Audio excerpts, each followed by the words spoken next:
안녕하세요. 보편적 지원 실행하기 두 번째 강의를 맡게 된 서울다원학교 교감 손윤희입니다. 이번 시간에는 시스템 만들기와 자료에 기반한 의사결정에 대해서 알아보도록 하겠습니다. 지난 시간에 행동 관리에 있어서 연구 기반의 실제에 대해서 알아보았습니다. 기대 행동 정하기, 기대 행동 가르치기, 적절한 행동 강화하기, 부적절한 행동 교정하기. 학교 차원 긍정적 행동 지원을 하는 많은 학교들이 이러한 요소들을 사실 다 마련해서 실행하고 있습니다. 그런데 이런 요소를 갖추었음에도 불구하고 학생 행동의 변화가 나타나지 않는 경우도 있습니다. 그래서 왜 효과가 나타나지 않지? 이런 의문이 들 때 우리가 살펴보아야 할 요소들이 있습니다. 이것은 학교 차원 긍정적 행동 지원의 핵심 요소라고 할 수 있는데요. 시스템, 자료, 실제, 그리고 성과입니다. 시스템과 자료, 실제가 충실하게 실행될 때 우리가 원하는 성과를 달성할 수 있습니다. 학생의 행동이 좋아진다든지 학교에서 더 많은 학업적 성취를 이룩하는 목표에 도달할 수 있는데요. 우리가 보통 학교 차원 긍정적 행동 지원을 한다고 할 때 우리는 학생 행동을 지원하기 위한 이 실제에 많이 치중을 합니다. 그래서 기대 행동을 정한다든지 그 다음에 기대 행동을 개시한다든지 그죠? 그다음 기대 행동을 잘 따른 행동을 강화하거나 기대 행동을 따르지 않으면 교정 전략을 사용하는 것을 많이 사용하는데요. 이것만으로 성과를 내기는 제한적이라서 시스템이나 자료 이 부분도 우리가 유의해서 봐야 합니다. 시스템을 한번 보겠습니다. 시스템은 교직원들이 학교 차원 긍정적 행동 지원을 잘 운영할 수 있도록 지원하기 위한 것입니다. 그래서 PBS 팀을 운영한다든지 교직원 연수를 한다든지 예산 확보, 인력 배치를 한다든지 또는 효율적인 업무 또는 역할 분담을 한다든지 교육청으로부터 지원을 받는 것 이런 것들이 시스템이라고 할 수 있습니다. 그래서 시스템이 갖춰지지 않으면 교사들이 쉽게 지칠 수 있고 그 다음에 이게 뒷받침이 되지 않는다면 한두 해는 우리가 학교 차원 긍정적 행동 지원을 잘 진행할 수 있지만 이게 3년, 4년, 5년 지속적으로 할 때는 이게 시스템이 없다면 굉장히 어려울 수 있습니다. 그리고 학교 차원 긍정적 행동 지원도 다른 학교 사업과 마찬가지로 교사들의 헌신을 요구하기 때문에요. 효율적으로 일할 수 있는 시스템이 갖춰져 있을 때 우리가 학교 차원 긍정적 행동 지원을 지속적으로 잘 운영할 수 있습니다. 먼저 PBS 팀 구성하기에 대해서 알아보겠습니다. 학교 차원 긍정적 행동 지원은 팀 중심으로 운영된다는 것이 큰 특징입니다. 담당자 업무로 접근을 할 경우에는 학교 전체의 참여나 또는 협력을 이끌어내기 어렵습니다. 그게 그냥 그 사람의 일이지, 담당자의 일이지라고 생각하기 쉽지만 우리가 팀으로 함께 일한다면 거기에 관여된 사람들이 많기 때문에 이것은 내 일이지, 내가 해야 되는 일이지에 대한 어떤 책무성도 더 많아지는 것 같습니다. 그리고 팀을 잘 구성하는 것이 중요한데요. 팀은 보통 6명에서 10명 정도의 규모로 구성됩니다. 학교 규모가 작다면 좀 작은 규모로, 학교가 큰 학교라면 좀 더 많은 사람으로 팀을 구성하게 됩니다. 구성원은 교감 선생님, 학년별 대표교사 또는 과정별 대표교사, 담당 부장이나 또는 담당 교사, 가능하다면 희망하기에 행동지원 전문가라든지 자료 구성 전문가도 들어가면 좋고요. 그 다음에 중고등학교 일반 학교라면 학생 대표가 들어갈 수도 있습니다. 여기서 제가 관리자 참여가 중요하다고 적었는데요.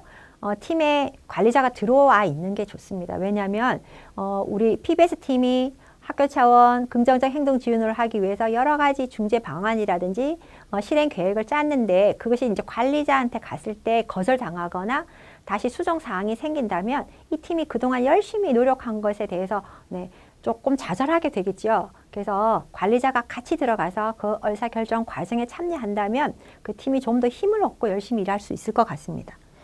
팀의 역할을 보면 학교의 실태와 요구 파악하기, 교사 전문성 개발하기, 그 다음에 학교 차원 긍정적 행동 지원의 운영 계획서 개발하기, 실행 점검, 운영 계획 수정 보완 등 이 많은 역할들을 하게 되는데요.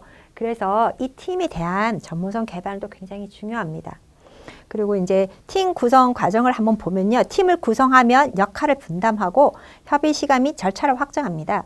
우리 우리가 학교 차원 긍정적 행동 지원을 할 때 좀 즐겁게 하는 게 좋잖아요. 그래서 팀 구성할 때 각자 역할을 분담할 때 시간 관리자를 정하기도 해요. 우리가 매달 4번째 주 목요일마다 회의를 하기로 했는데 우리는 회의는 꼭 1시간만 하자라고 규칙을 정했다면 시간 관리자가 1시간이 넘지 않도록 항상 조절해 주는 거죠. 이제 회의 시간 10분 남았습니다. 마무리할 시간입니다. 이렇게 알려준다면 우리가 너무 많은 시간을 회의에 할애하지 않을 수도 있고요. 그 다음에 치어리더를 정할 수도 있어요. PBS 팀이 너무 일을 많이 지치고 힘들 때 치어리더 역할을 맡은 선생님이 맛있는 간식을 사서 준다든지 아니면 선생님들을 기쁘게 하기 위해서 격려에 포스트잇을 하나씩 붙여준다든지 이렇게 격려하는 역할을 재미있는 역할을 하나씩 맡아서 하는 것도 좋고요. 자료 분석, 엑셀을 잘 다루는 사람이 있다면 그분은 자료 분석 역할을 맡아주거나 이렇게 각자 역할을 정하면 좋습니다. 그리고 협의 시간도 정해야 되고요. 그리고 정기적인 협의를 하는 게 중요합니다. 왜냐하면 학교는 기본적인 조직이 부서별로 편성이 되어 있어서 교무기획부, 연구부, 생활부 이렇게 되어 있잖아요. 그것으로 중심을 돌아가기 때문에 우리가 정기적인 협의를 통해서 이 팀이 모이지 않는다면 이 팀의 역할이 점점 흐릿해질 수 있어요. 그래서 초기에는 할 일이 많기 때문에 매주 또는 격주로 모이고요. 정착기가 되어서 좀 안정이 되었다면 그때는 격주로 모이든가 월별로 모임을 할 수 있습니다. 그리고 이 팀에서 결정된 내용은 반드시 전교사 회의 시간에 전 교사들과 공유해야 우리가 이렇게 서로 그죠? 원활한 정보가 교류될 수 있고 관심을 지속적으로 유지시키는 데도 도움이 될 것 같습니다. PBS 팀을 보면 서울시 교육청에 있는 특수학교들은 거의 리더십 팀, 실행팀, 지원팀으로 많이 구성을 했더라고요. 이렇게 구성한 이유는 아마 전 교직원들의 참여를 끌어내기 위해서 이렇게 구성한 것 같아요. 원래 학교 차원 긍정적 행동 지원에는 중요한 건 이 리더십 팀이 제일 중요한 거고요. 그래서 생활안전부장, 교무부장, 과정부장, 과정별 담임 대표 교사들 이렇게 들어갈 수 있습니다. 월 1회 정기회의를 하겠다. 실행팀은 여기서 짠 실행계획을 실제로 실행하는 팀이니까 실행팀이라 하고 모든 담임 교사들이 들어가고 과정별 협의 때 중요한 안건이 있으면 논의하겠다. 이 학교의 지원팀 같은 경우는 정보부나 행정실장님이 자료를 개발할 때라든지 예산 배정을 할 때 도움을 주니까 지원팀으로 넣겠다 해서 모든 교직원들이 참여하는 팀으로 구성하는 경우가 많았습니다. 그리고 시스템의 또 한 가지 요소인 이제 연수에 대해서 알아보겠습니다. 교직원 연수는 PBS 팀 연수도 해야 되고요. 전 교직원의 대상으로 하는 연수도 실시해야 됩니다. 근데 학교들이 너무 할 일이 많다 보니까 PBS 팀 연수를 적극적으로 하지 못하는 경우가 좀 있는 것 같습니다. 그러나 PBS 팀이 충분하게 전문성을 갖춰야 학교의 전체적인 방향을 잘 이끌어 갈 수 있기 때문에 학년 초에 팀이 구성이 되었다면 3, 4회 정도의 PBS 팀 연수를 마련하는 것이 좋을 것 같습니다. 그리고 전 교직원 연수 같은 경우에도 전문가 초청 연수도 실시해야 되고요. 그 다음에 교내 연수도 해줘야 됩니다. 전문가 초청은 전문가를 초빙해서 전문적인 지식을 우리가 배우는 거잖아요. 탐색기에는 우리가 학교 차원 긍정적 행동 지원을 도입할까 말까 이렇게 탐색할 때는 이제 기본적인 걸 알아보고 다른 학교에서 어떻게 하나 이렇게 탐색하는 과정에서 필요한 내용을 들어보고요. 그다음 보편적 지원 도입기면 보편적 지원에 대해서 좀 더 자세히 알아보고 소집단 지원 도입기면 소집단 지원에 대해서 알아보고 개별 지원 도입기면 개별 지원에 대해서 알아보고 기능평가, 행동중재 등에 대해서 알아볼 수 있습니다. 그리고 교내 연수도 필요한데요. 선생님들은 전문가가 해주는 이론적인 내용뿐만 아니라 실제 우리 학교에서 어떤 일이 일어나고 있나, 우리 학교 진행 사항은 어떠냐 이런 데에 관심이 많습니다.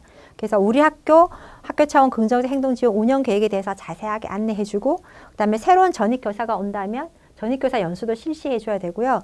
그다음에 학년 말에 자료 분석 결과나 성과에 대해서 발표해주고 안내해주고 이런 결과가 나왔다고 서로 공유하는 그런 시간을 갖는 것이 좋을 것 같습니다.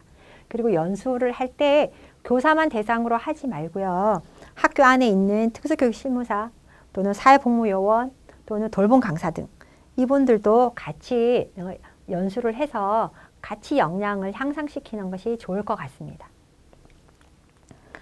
그리고 예산 확보나 인력 배치 등도 시스템을 갖추기 위해서 필요한데요. 초기에는 충분한 예산과 의욕적으로 일할 인력을 신중하게 배치하는 게 좋습니다. 왜냐하면 처음에는 좀 더 많은 에너지가 필요하고 아직 안정되지 않았기 때문에 이렇게 좀 세심한 배치가 필요할 것 같고요. 이러한 작업을 한 후에 보편적 지원을 도입하면 좀 더 성공적으로 실행할 수 있을 것 같습니다. 그리고 일하는 방식을 이제 개선하는 것도 이 시스템의 중요한 부분입니다. 왜냐하면 학교에는 너무 해야 될 게 많기 때문에 이제 새로운 사업이 하나 더 들어온다는 것이 교사들에게 굉장히 큰 부담입니다. 그래서 어떻게 하면 우리가 일의 양을 좀 조절할까? 어떻게 하면 효율적으로 일을 할까도 고민을 해봐야 됩니다. 그래서 만약에 학교 차원 긍정적 행동 지원을 이제 하기로 했다면 이것은 학교의 중요 사업으로 공식적으로 선정이 돼야 되고요. 이게 선정이 되었다면 다른 학교 수를 좀 줄여줘서 총량을 좀 맞춰줘야 돼요. 다 하고 있는데 하나를 더 덧붙이면 너무 과중할 수 있으니까요. 그래서 우리가 학교 안에서 해야 될 양을 좀 조절하는 것, 그리고 기존 부서 업무에 맞춰서 긍정적 행동 지원 업무를 좀 적절히 나누어서 너무 한쪽에 일이 몰려서 너무 힘들지 않도록 역할 분담하는 것도 중요할 것 같습니다. 시상 이쪽 부분은 그럼 교무부에서 해주면 좋겠다. 자료 개발은 그러면 과학정보부에서 좀 해주면 좋겠다. 이렇게 역할 분담을 한다면 좀 덜 힘들게 일을 진행할 수 있을 것 같습니다. 학교 차원 긍정적 행동 지원은 기존 학교 사업이라든지 그다음에 학교 교육 과정과 이렇게 이가 맞물려서 돌아가야 이게 계속적으로 돌아갈 수 있지, 얘가 별도로 있다면 한두 해는 돌아가다가 그 다음에 동력을 잃어서 멈출 가능성이 큽니다. 그래서 시스템이 갖춰지지 않으면 지속 가능성이 떨어질 수 있어요. 그래서 이게 잘 맞물려서 돌아갈 수 있도록 준비하는 게 중요할 것 같습니다. 이번에는 이제 자료에 기반한 의사결정에 대해서 알아보겠습니다. 학교 차원 긍정적 행동 지원은 기존의 생활 지도와 비슷한 점이 많습니다. 잘하면 상점을 주고, 그죠? 잘못하면 벌점을 주고, 우리 이런 거 기존의 생활 지도에서도 많이 사용했어요. 그 다음에 뭐 칭찬 스티커를 붙여준다든지 이런 것도 우리 많이 활용했는데, 그러나 기존의 생활 지도와 큰 차이를 보이는 부분이 학교 안에서 자료를 적극적으로 수집하고 분석하여서 문제 해결 과정에 활용한다는 것이 기존의 생활 지도와 학교 차원 긍정적 행동 지원의 차이점이라고 볼 수 있을 것 같습니다. 지금까지 학교에서 많은 서류를 작성해 놓고도 그 속에서 자료를 분석해서 유용한 정보를 끄집어내려는 노력을 좀 많이 하지 않았던 것 같습니다.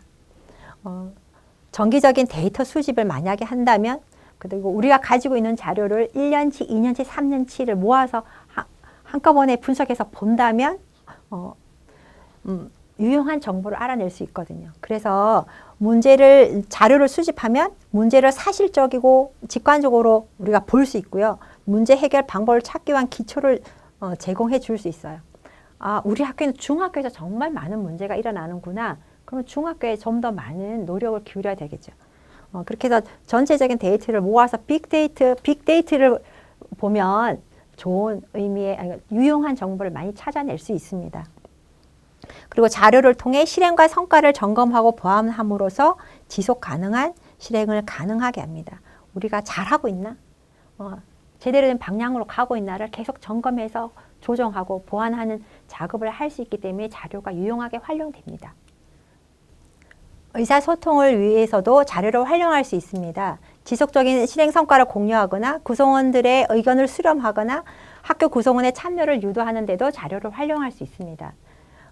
PBS팀이 우리 학교 자료를 분석한 결과를 공유할 때 교직원들은 더 많은 관심을 기울이고요. 그리고 학교 차원 긍정적 행동 지원에 대해서도 더 잘 이해하게 됩니다. 그리고 문제 해결 과정에서 자료를 하는 게 중요한데요. 학교 안에서 무슨 일이 일어나고 있나? 어떤 학교 중재를 적용해야 하나? 원래 적용하고 있는 학교 중재가 효과가 있나? 보편적 지원이 충실하게 잘 실행되었나? 더 많은 지원이 필요한 학생은 누구인가? 이런 것을 알아볼 때도 자료를 활용하면 됩니다. 느낌이나 주관적 판단이 아니라 객관적 자료를 수집하고 분석하면서 문제를 해결해 나가야 됩니다. 학교에서 자료로 활용할 수 있는 것은 무엇이 있을까요? 학교에 이렇게 많은 자료가 있습니다. 우리가 자주 접하는 출결도 있죠. 누가 결석을 자주 하고 있나? 장기 결석생은 누구인가? 결석을 자주 하는 학생은 문제가 있을 수 있거든요. 그다음 보건식 이용 실적도 중요한 자료를 제공해 줄 수 있습니다. 누가 다쳤는지, 어떤 이유로 다쳤는지, 어디를 다쳤는지, 월별로 몇 건 정도의 문제가 발생하는지를 알아볼 수 있는데요. 보건 선생님은 이걸 매번 기록하고 있어서 사실 다 자료를 가지고 있는데 이거를 1년치를 분석하지 않았을 뿐입니다. 그리고 우리 학교에서 누가기록부나 사안처리부, 학폭위 회의록 등도 작성하는데요. 이것들을 보면은 학생들에게 어떤 일이 일어나는지 자세히 알 수 있고, 그리고 상반기에 몇 건이 일어났나, 뭐 1년에 몇 건의 이런 일이 있었나를 데이터를 찾아볼 수도 있습니다. 그리고 필요하다면 설문조사를 할 수도 있어요. 학교 실태조사라든지 아니면 한 해 동안 보편적 지원을 한 뒤에 만족도 조사를 한다든지, 그 다음에 학폭위 조사 등의 자료들을 볼 수 있고요. 그 다음에 문제 행동 보고서를 활용하는 학교도 있습니다. 문제 행동 보고서는 누가기록부가 서술식으로 적혀 있어서 통계 처리가 어렵기 때문에 문제 행동 보고서를 사용하는데요. 이걸 사용할 때는 월별 문제 행동의 발생 건수, 언제 어디서 그런 문제가 발생했는지, 누가 문제가 되고 있는지, 학교 차원 중재가 정말 효과가 있는지 이런 것들을 알아볼 수 있습니다. 그리고 비오크나 TFI 같은 실행 충실도 검사를 실시할 수도 있습니다. 우리가 한 해 동안 보편적 지원을 실행했는데 얼마나 우리가 충실하게 잘 실행했나 이런 걸 알아볼 때, 그리고 어느 부분은 잘 되고 있고 어느 부분은 지금 아직 미진한가 이런 걸 알아볼 수 있습니다. 그러면 선생님들이 이런 검사를 언제 하나 하고 굉장히 부담스러울 수 있는데요. 실행 충실도 검사 같은 경우는 학년 말에 학교 평가를 할 때 이 평가지를 그 뒤에 두세 장을 덧붙여서 그냥 설문조사를 하면은 통계 처리할 때 한꺼번에 해버리면 되거든요. 그래서 제가 해봤을 때 그렇게 일을 처리하면 그렇게 이런 자료를 분석하는 게 크게 힘들지 않았습니다. 학교에서 다양한 자료들을 이렇게 사용할 수 있어요. 이게 BOQ입니다. 제가 앞에서 말씀드린 문제 행동 보고서를 제가 좀 자세하게 설명해 드리겠는데요. 이것은 보통 학교에서 학생들 문제가 생기거나 뭐 이럴 때 누가기록부를 쓴 것을 대체할 수 있는 내용들이에요. 서술식으로 쓴 거는 자세하게 한 명의 학생에 대한 정보는 많은 정보를 담고 있지만 그거를 분석해서 전체 학교의 어떤 유의미한 정보를 알아내는 데는 한계가 많습니다. 그래서 학교에서 문제행동 발생과 관련해서 알아보고 싶은 내용으로 구성하고 이건 통계 처리가 가능합니다. 그래서 발생 시간이라든지 장소를 체크를 하고 그다음 관련인 선행사건, 동기라든지 교사가 문제가 일어난 뒤 어떤 중재를 썼는지, 그리고 이 학생이 어떤 문제 행동을 했는지.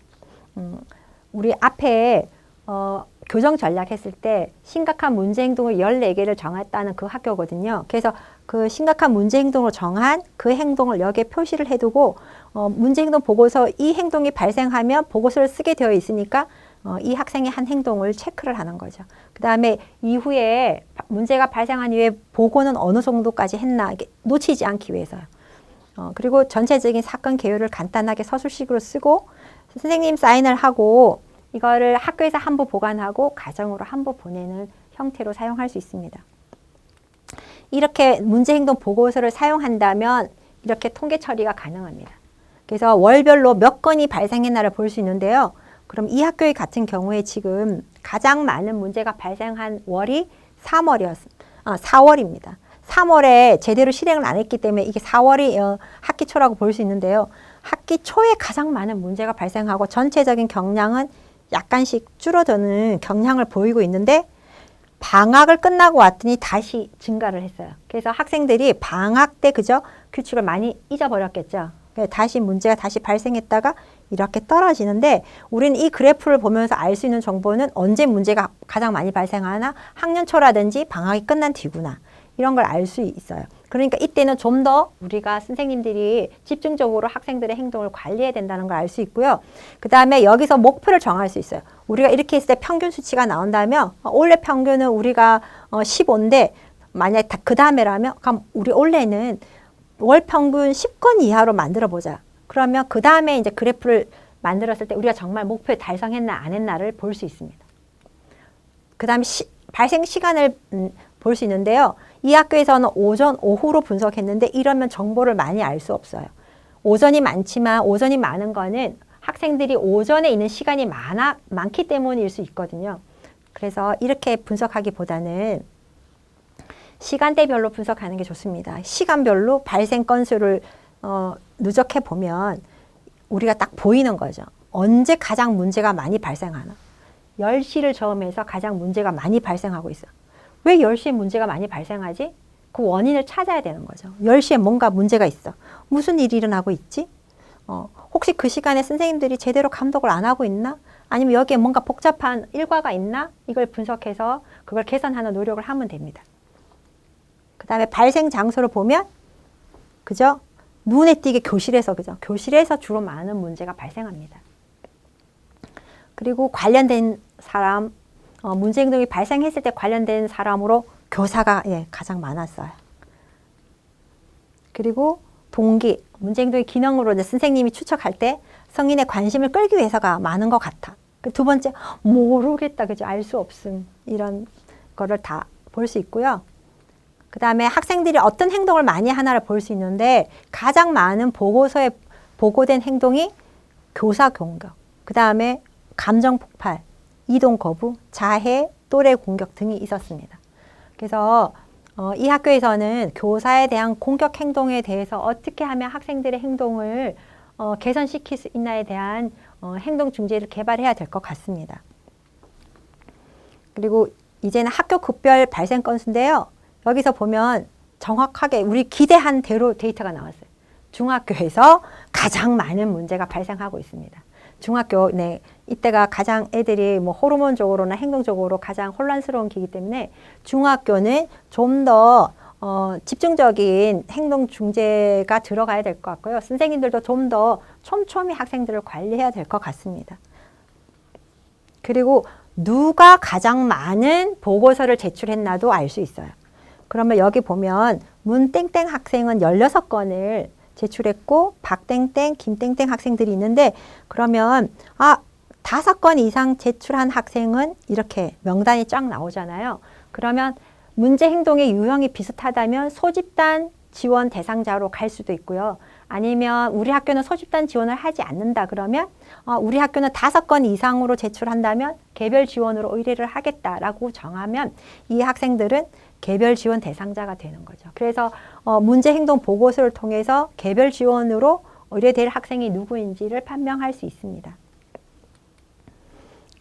그리고 이거는 실행 충실도 검사인데요. 실행 충실도 검사는 다 뒷부분에 김재린 선생님께서 설명을 자세하게 해주실 거기 때문에 간단하게만 말씀드리겠습니다. 실행 충실도 검사는 한 해 동안에 보편적 지원이 얼마나 충실하게 실행되었는지 또는 어떤 부분이 아직 미진한 상태인지를 알아볼 수 있습니다. 그래서 TFI라든지 아니면 BOQ 같은 검사지가 있는데요. 이 검사지의 내용을 보면 보편적 지원에서 중요하게 다루는 게 뭔지를 알 수 있습니다. 여기를 볼까요? PBS팀, 교직원 참여, 효과적인 훈육 절차, 자료 수집 및 분석 계획, 기대 행동과 규칙 개발, 보상 인정 프로그램, 기대 행동 및 규칙 교수를 위한 수업 계획, 실행 계획, 교실 체계, 평가가 있잖아요. 이것이 보편적 지원을 성공적으로 수행하는 데 중요한 요소이라는 걸 알 수 있습니다.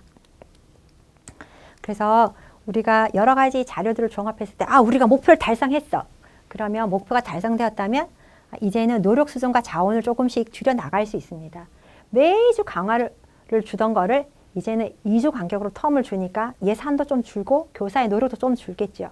그리고 첫 해에는 환경 개선을 하는데 많은 예산이 투자되었는데 두 번째 해는 환경에 이제 기대 행동이라든지 그 다음에 하위 규칙들이 다 붙었다면 두 번째 해는 예산이 좀 줄어들겠죠. 그렇게 해서 자원이 조금 줄 수 있고요.